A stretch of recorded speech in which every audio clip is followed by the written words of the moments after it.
Hello everyone, कैसे हो आप सभी। आशा करती हूँ सभी अच्छे होंगे, स्वस्थ होंगी। और कैसी चल रही है गाइस तैयारी। गाइस ये वीडियो आपकी पीजीटी स्टूडेंट्स के लिए है, पीजीटी ज्योग्राफी स्टूडेंट के लिए। आज की क्लास में मैं आपको 50 क्वेश्चंस कराऊंगी और ये 50 क्वेश्चंस आपके पीजीटी लेवल के हैं और पीजीटी में इनके आने की पूरी संभावना है। तो चलिए करते हैं। क्वेश्चन नंबर 1 भू संकलन से संबंधित है। भू संकलन सभी जानते होंगे, इंग्लिश में लैंडस्लाइड कहते हैं इसे। तो भू संकलन से क्या किसे कहते हैं, भू संकलन से कौन सी परिभाषा संबंधित है।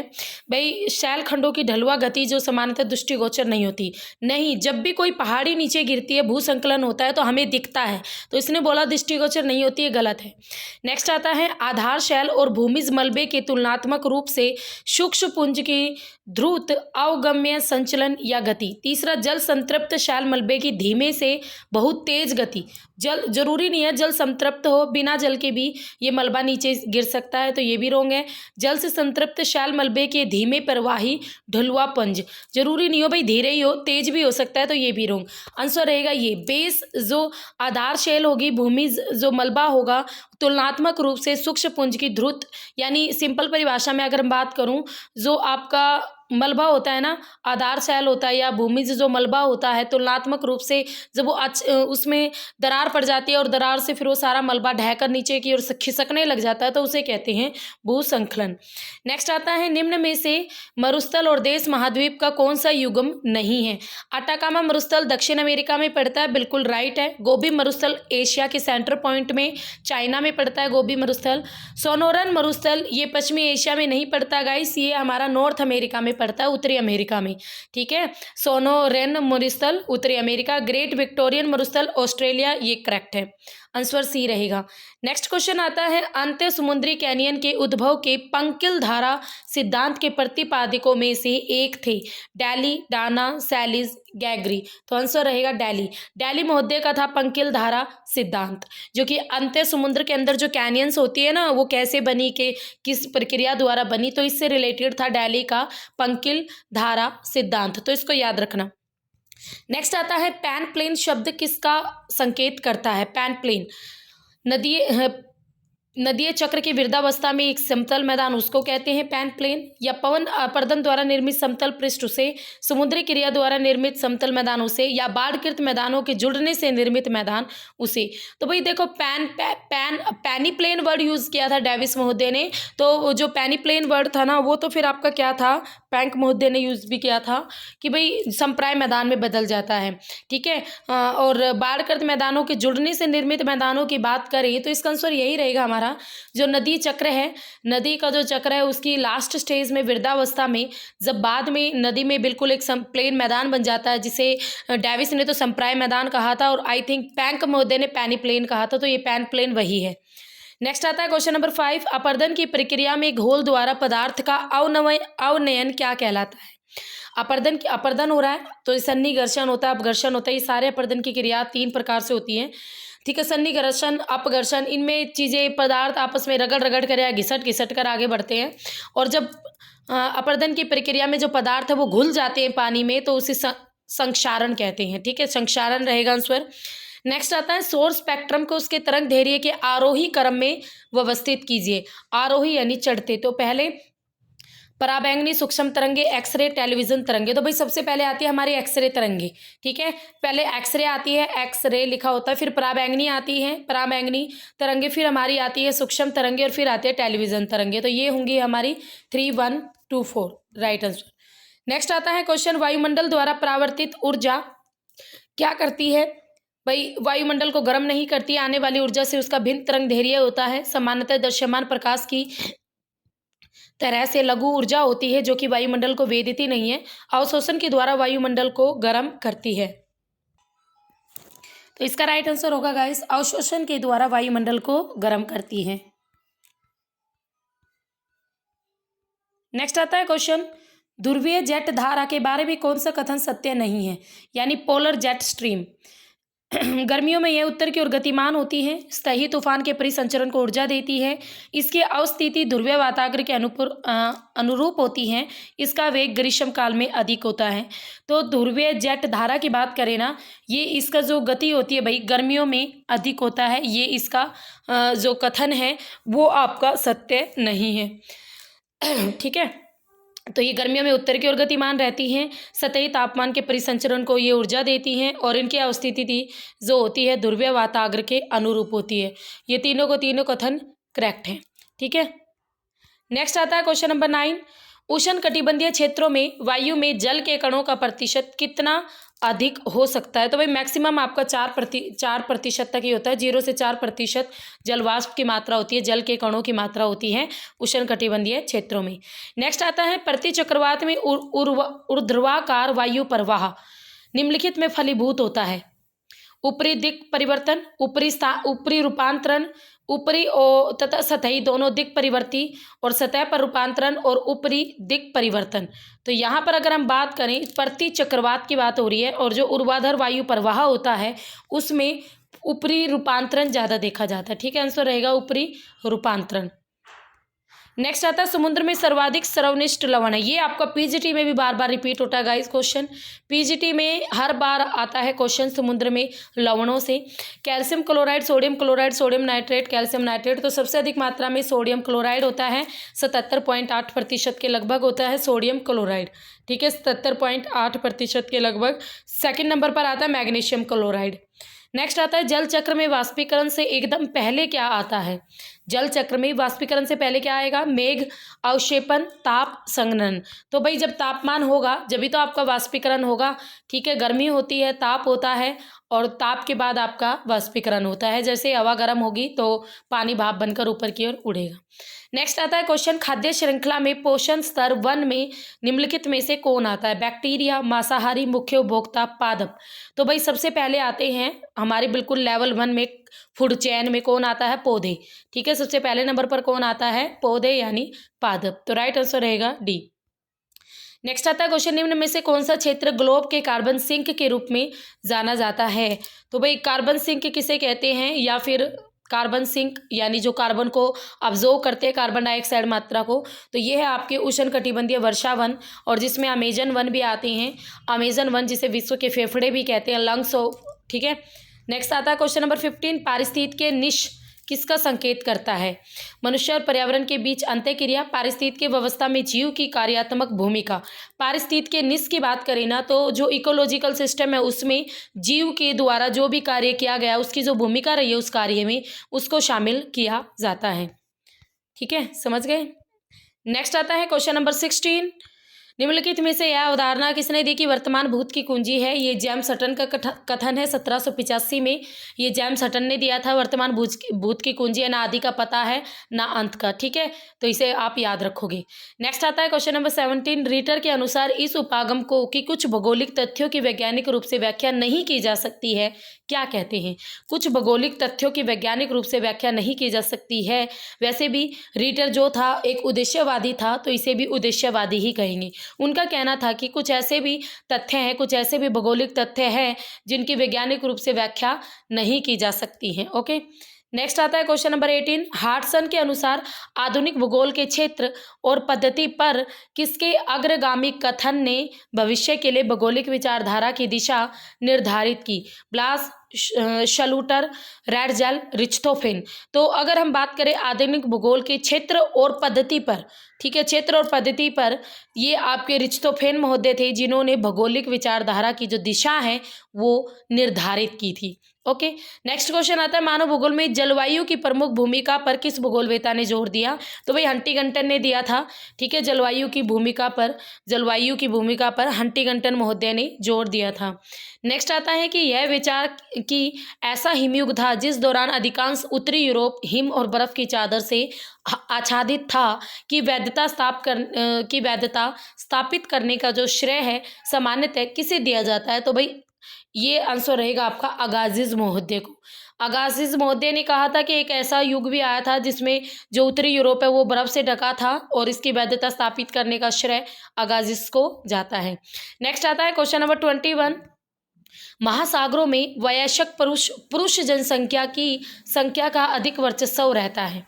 ठीक है, वयस्क, और प्रवास, आयु और लिंग चयनात्मक है। मतलब देखो मैं समझाती हूँ आपको। महानगर जो होते हैं ना वहाँ पर वयस्क यानी ज़्यादा एज के यानी ज़्यादा उम्र के जो पुरुष होते हैं ना, जो मेल होते हैं, उनकी पॉपुलेशन ज़्यादा देखने को मिलती है। ऐसा क्यों भाई? क्योंकि जो प्रवास होता है ना, प्रवास ज़्यादातर जवान लोग करते हैं, ठीक है, जवान लोग करते हैं, और बूढ़े लोग थोड़ा प्रवास करने से हिचकिचाते हैं, वो माइग्रेट इतनी जल्दी नहीं होते, ठीक है। तो प्रवास आपका आयु और लिंग भी चयनात्मक होता है, ठीक है। तो यहाँ पर ये दोनों ही सही है और दोनों एक दूसरे की सही व्याख्या दे रही हैं। नेक्स्ट आता है क्वेश्चन, भारत की कुल जनसंख्या में बुजुर्गों यानी 60% की जनसंख्या का प्रतिशत निम्नलिखित के बीच पड़ता है।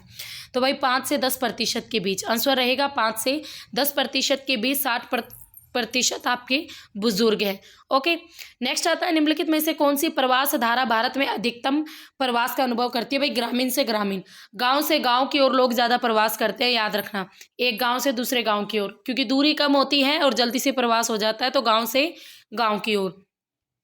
नेक्स्ट आता है, 21वीं सदी के अंत तक प्रक्षेपित नगरीय विश्व और सार्वभौमिक शहर को निम्नलिखित में से कौन सा व्यक्त करता है? 19वीं शताब्दी के अंत तक की बात कर रही है। तो सन नगर, नगर क्षेत्र, विश्व नगरी जिसे मेगालोपोलिस भी कहते हैं, या वास्य नगरी जिसे एक्यूमेनोपोलिस भी कहते हैं, ठीक है। तो यहाँ पर कहा गया है, ध्यान से देखो, प्रक्षेपित नगरी है जो कि विश्व और सार्वभौमिक शहर को व्यक्त करेगी, तो वो है आपकी वास्य नगरी, ठीक है। 21वीं शताब्दी के अंत तक की ये बात की गई है, वास्य नगरी रहेगा एक्यूमेनोपोलिस। नेक्स्ट आता है, निम्नलिखित में से कौन से अधिवास का यादृच्छिक वितरण इंगित करता है?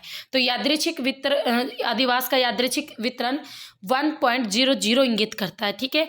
ये पूरी टेबल है अधिवास के वितरण की, जिसे कुछ पॉइंट्सों के द्वारा प्रेजेंट किया जाता है। नेक्स्ट आता है क्वेश्चन नंबर 26, संसाधन की तनन क्षमता क्या संकेत करती है? संसाधन की तनन क्षमता क्या संकेत करती है? समुचित प्रतिस्थापन खोजने की क्षमता, विनाश की संभाव्यता, अधिक उत्पादन की क्षमता, या अनिशेषणता? तो राइट आंसर रहेगा अधिक उत्पादन की क्षमता। जो संसाधन की तनन क्षमता होती है वो अधिक उत्पादन की क्षमता को संकेत करती है, उसकी ओर संकेत करती है, ध्यान रखना। नेक्स्ट आता है क्वेश्चन, वॉन थ्यूनैन के मॉडल से हैं, इन्होंने भूमि उपयोग का यूज़ किया था, तो उन्होंने कौन से क्रम में यूज़ किया था गाइस? तो सबसे पहले थी बाजार बागवानी, ठीक है, बाजार या बागवानी, बाजार और बागवानी। नेक्स्ट थी ताज़ा दूध, ईंधन और कास्ट और गहन फसल खेती।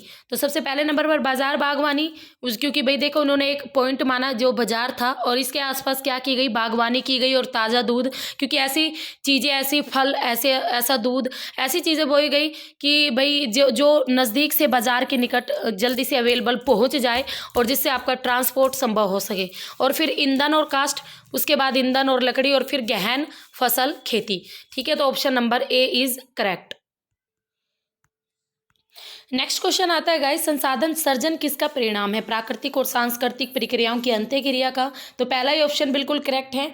जो संसाधन सर्जन है वो आपके प्राकृतिक और सांस्कृतिक दोनों ही प्रक्रियाओं की अंत्यक्रिया का, यानी दोनों में जो रिलेशन होता है, दोनों का एक दूसरे से जो इंटरेक्ट है, जो प्रक्रिया है, जो अंत्यक्रिया है, उसे ही कहते हैं संसाधन सर्जन।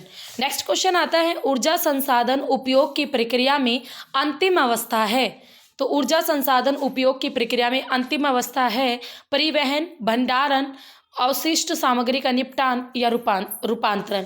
तो ऊर्जा संसाधन उपयोग में बिल्कुल लास्ट स्टेज है अवशिष्ट सामग्री का निपटान। अवशिष्ट सामग्री क्या होती है? जो बची कुची, यानी बिना यूज के ऐसी सामग्री जो हमारे लिए कबाड़ है, तो उस सामग्री का निपटान, ठीक है। नेक्स्ट क्वेश्चन आता है, निम्न में से किसने अनुक्रमिक विस्तरण परिवहन नेटवर्क मॉडल विकसित किया? किसने किया था भाई ये अनुक्रमिक विस्तरण परिवहन नेटवर्क मॉडल? तो टाफे, मोरेल और गोल्ड, ये तीनों फेमस हैं, ठीक है। इसमें टाफे, मोरेल और गोल्ड, इन्होंने परिवहन नेटवर्क मॉडल को विकसित किया था। नेक्स्ट आता है इतिहास की भौगोलिक दूरी, और ये पीजीटी में भी क्वेश्चन आ चुका है। Mackinder, Martin, Kropotkin, Ratzel. तो मैकेंडर महोदय थे, और ये इतिहास की भौगोलिक दूरी बिल्कुल इसका फेमस कंसेप्ट था। 1904 में था ये, ठीक है, इतिहास की भौगोलिक दूरी, और इससे रिलेटेड क्वेश्चन आपका पीजीटी में भी बहुत बार आ चुका है। नेक्स्ट क्वेश्चन आता है, चिली अपनी आकृति के अनुसार किस वर्ग में पड़ता है? तो भाई चिली है ना आपकी एक लंबी लंबी कंट्री है, ठीक है, इस तरीके से दक्षिण अमेरिका की। तो खंडित लंबाकार, खंडित लंबाकार, सनहत लंबाकार। तो आंसर रहेगा खंडित लंबाकार, ठीक है। आंसर क्या रहेगा? खंडित लंबाकार। नेक्स्ट आता है वर्ष में प्रति 1000 जीवित जन्मे बच्चों के जन्म के प्रथम वर्ष में मरने वाले बच्चों की संख्या क्या कहलाती है। तो भाई बच्चों की बात कर रही है तो शिशु रहेगा, ठीक है, शिशु रहेगा। आप ध्यान से देखो तो प्रति 1000 जीवित जन्मे बच्चों की संख्या पर मरने वाले जो बच्चों की संख्या होती है उसे कहते हैं शिशु मृत्यु दर। क्या कहते हैं? शिशु मृत्यु दर। नेक्स्ट क्वेश्चन आता है 2011 की जनगणना के अनुसार साक्षरता दरों के अवरोही क्रम को लेकर राज्यों की निम्नलिखित व्यवस्थाओं में से कौन सा सही है। तो साक्षरता दर आप सबको पता है केरल में सबसे ज्यादा। अब केरल में 2 ऑप्शन है, केरल के बाद सेकंड नंबर में मिजोरम में सबसे ज्यादा है, फिर त्रिपुरा, फिर गोवा। तो राइट आंसर रहेगा ऑप्शन नंबर 1। केरल में आपकी 93.91% है साक्षरता, ठीक है। नेक्स्ट आता है क्वेश्चन नंबर 35, निम्न में से क्या जनजातीय अर्थव्यवस्था के साथ संबंधित है। तो जनजातीय जो जनजाति लोग हैं जो जंगलों में रहते हैं, गोमंतु जीवन जीते हैं, तो भाई वो स्थानांतरित कृषि करते हैं। क्यों? कहीं पर गए, वहाँ के जंगलों को साफ किया, थोड़े टाइम तक खेती बाड़ी की, फिर जैसे वहाँ से शिफ्ट होना चाहते तो अगले एरिया में गई, किसी और एरिया में, वहाँ पर खेती बाड़ी करने लग गई। समझ रहे हो। नेक्स्ट आता है योजना आयोग द्वारा प्रस्तावित भारत के कृषि जलवायु क्षेत्रों का आधार क्या है। तो योजना आयोग के द्वारा जो भारत को कृषि जलवायु एरिया में बांटा गया है तो किस किस चीज को बेस माना गया भाई। एक तो वर्षा को, एक तापमान को और एक कृषित एरिया को और माना गया है, ठीक है। वर्षा, तापमान और कृषित एरिया, समझ रहे हो। नेक्स्ट आता है महानगरीय क्षेत्र कौन कौन से क्षेत्र में है। आकारी, समांगी क्षेत्र, कार्यात्मक क्षेत्र, एकल उद्देश्य या प्राकृतिक क्षेत्र। तो जो महानगरीय क्षेत्र होते हैं उनमें आपको पता है कार्यात्मक क्षेत्र की दृष्टि से उन्हें ज़्यादा देखा जाता है क्योंकि उनमें बेरोजगार बहुत होता है, इंडस्ट्रीज बहुत होती है, उद्योग बहुत होते हैं। तो ऐसे क्षेत्रों को कार्यात्मक क्षेत्रों में रखा जाता है। नेक्स्ट आता है क्वेश्चन नंबर 38, निम्नलिखित में से किसने भारत को नियोजन प्रदेशों में विभाजित किया। तो भाई आरपी मिश्रा, फेमस पर्सनैलिटी, ठीक है, भारत को नियोजन प्रदेशों में विभाजित करने वाले थे आरपी मिश्रा, ठीक है। आप याद रखो स्टैम्प ने किया था ब्रिटिश से रिलेटेड काम किया था स्पेंट ने, ठीक है, मिश्रा रहेगा इसका आंसर। नेक्स्ट आता है निम्न में से किस पंचवर्षीय योजना में प्रादेशिक विषमता को पहली बार महत्व दिया गया। तो भाई प्रादेशिक विषमता की बात करें तो तीसरी पंचवर्षीय योजना में महत्व दिया गया था, ठीक है, 1961 से आपकी 66, ठीक है। तो तीसरी पंचवर्षीय योजना में महत्व दिया गया था। नेक्स्ट आता है निम्न में से कौन शाश्वत विकास का संगठक नहीं है। तो कौन शाश्वत विकास का संगठक नहीं है। अंत्य पीढ़ी स्थानांतरणता, सामाजिक न्याय, अंत्य प्रादेशिक स्थानांतरणता, अनिष्टतमेतर संसाधन उपयोग। तो आंसर रहेगा अनिष्टतमेतर संसाधन उपयोग। ये आपके शाश्वत विकास का संगठक नहीं है। सामाजिक न्याय को शामिल किया जाता है, हम एक पीढ़ी से दूसरी पीढ़ी तक चीज़ों को पहुंचाए, इसको शामिल किया जाता है। और प्रदेशों में भी आपकी जो आपके संसाधन है वो हर किसी को मिलने चाहिए, इसको भी विकास में शामिल किया जाता है। नेक्स्ट आता है क्वेश्चन नंबर 41, 1600 मीटर या 3300 मीटर की ऊंचाई के बीच हिमालय के जो शंकुधारी वन है उनकी मुख्य स्पेशीज कौन सी है, मतलब किस प्रकार के वन है भाई। तो सिडार, पाइन, साइन, फिल्वर पर, सप्रूस तो आप सबने पढ़ रखे हैं। 1600 से 3000 मीटर की ऊंचाई पर ही होते हैं ये आपके ठंडे इलाकों में शंकुधारी वृक्ष। साइन, सिल्वर, फल, सप्रूस, सागौन और साखू ये होते ही नहीं है भाई, ठीक है। तो हमारा आंसर नंबर कार हो जाएगा, ठीक है। नेक्स्ट आता है गाइस क्वेश्चन नंबर 42, बुंदेलखंड पठार के अंतर्गत किन दो राज्यों को या किन दो राज्य के हिस्से समाविष्ट है। बुंदेलखंड पठार, बुंदेलखंड का पठार देखो आपके यूपी में तो पड़ता ही है, यूपी और मध्य प्रदेश, ठीक है, यूपी और मध्य प्रदेश में पड़ता है बुंदेलखंड का पठार। इन राज्यों के कुछ हिस्से शामिल होते हैं इसमें, इतिहास में आप पढ़ते भी हो बुंदेलखंड के पठार के बारे में। नेक्स्ट आता है क्वेश्चन नंबर 43, भारत में निम्नलिखित में से कौन सा कथन विश्व में सबसे ठंडे आवासित स्थानों में द्वितीय श्रेणी में पड़ता है। यानी विश्व का सबसे ठंडा स्थान की बात करें तो दूसरे नंबर पर इनमें से कौन सा स्थान पड़ता है। ईटानगर, मनाली, माना, तो ये तो इंडिया के, ठीक है। द्रांस, कश्मीर का जो द्रांस है वो पड़ता है सेकंड नंबर पर, ठीक है। फर्स्ट नंबर पर बारखो अंश को मान लेते हैं साइबेरिया का, वर्ल्ड की बात हो रही है वैसे भी यहाँ पर, तो द्रांस आएगा इसका आंसर। नेक्स्ट आता है क्वेश्चन नंबर 44, निम्न में से किस राज्य में उसके कृषि क्षेत्र का अधिकतम प्रतिशत नहर सिंचाई के अंतर्गत आता है। भाई नहरों द्वारा सिंचाई की जाती है। मध्य प्रदेश, उत्तराखंड, उत्तर प्रदेश और आपका यूपी। तो देखो किस राज्य में उसके कृषि क्षेत्र का अधिकतम प्रतिशत नहर सिंचाई के अंतर्गत आता है। तो गाइस आंसर रहेगा उत्तर प्रदेश, ठीक है। आंसर क्या रहेगा? उत्तर प्रदेश। नेक्स्ट आता है क्वेश्चन नंबर 45, कश्मीर घाटी को सिंधु नदी घाटी से कौन सी श्रेणियां अलग करती है। भाई कश्मीर घाटी और सिंधु नदी घाटी, तो दोनों के बीच देखो बिल्कुल ऊपर हमारा कौन सा हिमालय है, वृद्ध हिमालय, ठीक है, जिसमें काराकोरम भी पड़ता है, जिस पर K2 भी है, भारत की सबसे ऊंची चोटी, ठीक है, वृद्ध हिमालय।